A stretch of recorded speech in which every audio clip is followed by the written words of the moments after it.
All right. I see you holding up that new Kalina from Dirty Money. Stop that. Don't Stop that look like slandering Kalina? You promised you wouldn't do that anymore. That's the industry laugh Kev got going. What's going on? What's going on, Kevin Hart? What's up? That's a genuine laugh. Now, you just hosted the last year in the Paris party. How you going to make fun of Kalina? You didn't hear me say nothing. You want to put that dirt on me that fast? I ain't said nothing. Did. I'm mad at you already, I man. didn't say anything. I laughed at a good joke. That's all I did. You let that woman catch on fire and didn't try to help her. Explain to us what happened. What happened? That might have been the funniest thing I've ever personally witnessed. Yes. And I'm gonna tell you what y'all laughing at. See, y'all laughing at the wrong stuff. You laughing at the hair going on fire. Nope. That's not the funniest part of the video. What's all that? right? You watch the video again. Okay, let me give you what's going on. All right, it's me, Fab, Trey. We all upstairs. I'm doing the interview, right? And we silly. Everybody's drinking. It's a good time, right? This is what I hear. Let me tell you how funny Trey is. Listen. Trey is sexy mode all the time. Right. This how Trey did. Pause. Listen. This how Trey said the girl hair was on fire. Yo, my hair's on fire. Listen. Listen. Full flame. She got full flame in the back of her head. Like, it wasn't a panic. Listen, Trey didn't have a panic. He said, yo, my hair on fire. The funniest part of the video to me was, did you get that? Okay, turn the camera off. The funniest part to me was that none of y'all tried to help. Yeah, why didn't y'all help? You had to dunk her head in the water? I'm not involved myself in that. That's how you go down. How does she act afterwards? You can't act cute after your head No, catches on man, fire. she was embarrassed, dude. Like, she was crying. We had to calm her down. Dude, you know how hard it is to tell a girl she's still cute after she got a burnt hole in the back of her head? How did it smell? Dude, it was so bad, man. Listen, I said, look, baby, look, ain't nobody worried about that. You think these girls ain't had their hair burnt? I said, everybody's had their hair burnt. I have. I said I have. No, man, she was crying. I said, look, man, just get back in the tub. Yeah, get back in the tub. Why did y'all all ran? Like, if you look at the video, They Fab ran, you ran, Trey ran, everybody just ran. I don't know why I instantly thought of a case. I don't know why.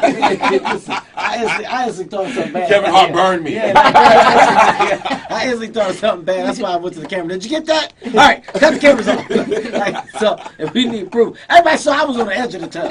I wasn't in the tub. Like, that's where I was going with it. I was never in the tub. That's me in court. You can look on the tape. I was the first one to get out the way, Jim. Kevin Hart, if you want to highlight him, 800-585-1051. Now, you got this DVD that's out, Seriously Funny. Yeah, it's 3 times platinum. Whatever, it's no big deal. Hey! Bar! That's 300,000, right? Yes, it's a DVD, man. DVDs. It's a DVD. I'm not gonna lie. I went to a dinner party. It was like real fancy, and they were watching the DVD at the dinner party. That's big. No, I'm happy right now. One thing I respect about Kev, because I like to go to comedy shows and stuff. Like comedians always got the same material. It seems like you always got fresh material all the time. Hey man, you gotta look at it like this, and I'm being honest. Like coming across people like you, Charlamagne, like you come in here. People call you out. Right. People call you out on your stuff. So I look at it, you can't go to these cities back to back to back, year round doing the same shows. People paying the good money to see you, ticket prices high. Mm-hmm. So if you go there, you giving the same show, eventually it's going to become a problem. So I look at it, I look at what people have done in the past. I say I don't want to make the same mistakes. I brand myself on having a new hour every year. Yep. Every year to year and a half, a brand new hour. Now, what was the worst show you have ever done? Like, it got so disrespectful, maybe somebody threw something at you, maybe you got booed out of there. Worst show ever. I don't know if you remember this. They used to do the Gong joint at Caroline. Yep. What's his name? Oh, God. He's a Fat Man Scoop. Okay. Fat Man Scoop used to host it, right? I'm doing the show. Lie to you not, dude threw a buffalo wing at me. Oh, hit me in the cheek. Spicy. Hit you in the cheek? Listen, lie to you not. Had sauce, a little sauce on it. Almost got my eye. I'm telling you how frustrated this guy was with my jokes, right? I'm in the middle of telling the joke. Shut up, dude. That's it for you. No, it's not, because I got more time. Hey, so y'all know what I'm talking. Whop, hit me right in the face with the joke. Right? Get off the stage, man. Get off the stage. Nobody want to hear that. I said, yo, I'm a man first. Put the comedian stuff aside. Whoever threw it, be a man about it. Stand up. I did it. I threw it. Now what? Yo, man, that's my time. you ever tire or stand up? Nah, man. Nah, dude, I can't. Like, honestly, this is the one thing that I control. When you look at the movies, television, all that stuff is fine. Stand up, I control. I'm in charge of whatever destiny I create. If I want to go on tour, I go on tour. If I want to put on a special, I put on a special. The bigger I want it to be, I can go into whatever depth I want to. You know, movies, I got to wait on them, or now go to a realm where I can produce the stuff myself. But stand up is my thing. Nobody else controls it except me. Now, I know a lot of stand-up comedians have problems with people stealing jokes, because that's something that I hear like quite often. Have you ever had people steal your material? Possibly. That's why you write more. Somebody takes it, that mean that it's time for you to stop doing it. That means that you're in the same ballpark as everybody else. And the fact that you do so much new material all the time, you have to work out the crowd, so that means some of those jokes maybe don't go over so well. Of course. Yeah, no, you're going to bump me. It's a risk. No, you're going to bump me head a couple times. That's what I call it. Taking a firm cookie bump. Yeah. Now, recently, Charlie Murphy did a stand-up show. That was horrible. And it didn't work out too good for him. Shout out to Charlie Murphy. And they were booing him. Mm-hmm. And he gave the check back. Would you ever give a check back? No, you're not going to get that check back. Yeah, I don't think you should have done that. No, you're not going to get your... I don't really think Charlie gave the check back. I think that's what y'all saw in the clip. Mm-hmm. I'm willing to bet any amount of money after Charlie left, whoever works with him came back out there. And picked up that check. Picked up the check. You're not going to get that check. That was very arrogant on Charlie Murphy's part, though. He felt like he was supposed to get laughs because he's Charlie Murphy. If you're not entertaining the people, you're not entertaining the people.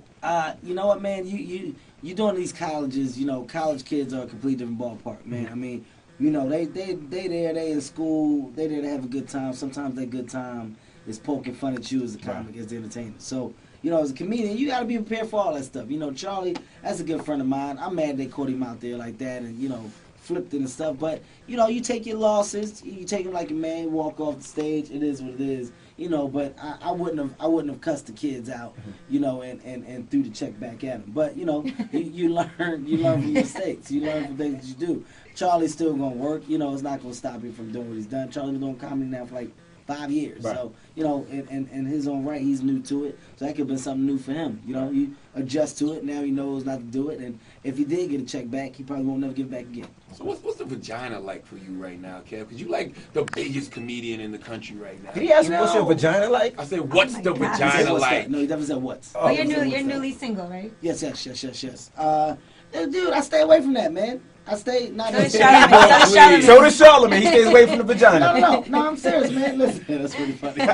No, I'm dead serious. You know, that world out there is a beast. I look at it from the standpoint of this. It's so easy to lose it all off of a piece of vag. And when you look at it, when you look at these chicks now that's out just, like, women are cutting so low, man, like taking guys out of here for whatever, a la Cat Stacks, a la the other video chicks that's coming out. Like, it's so easy for a dude to get caught up. You on the internet, you got pictures out of yourself, whatever that world is. Right. I don't involve myself with it. You know, I got some friends of mine that I've had in my life for whatever period of time. I travel. I'll bring my friends with me. You know, I don't need to go out into that world. I'm comfortable. I'm fine. I'm too scared. Okay. I'm very scared of that. Well, you got a lot going on, and you have a lot to lose, because do you still have a Comedy Central show? Comedy Central show coming out.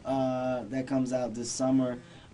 Just signed a big deal with Brand Jordan. We're doing like another 5 or 6 commercials for the campaign. Nice. Another movie coming out, 35 and Ticking. Another one coming out, Let Go. What about Little Fockers? Little Fockers, that's Little out. Fockers. Glad you said it. I forgot about it. December 22nd, that comes out.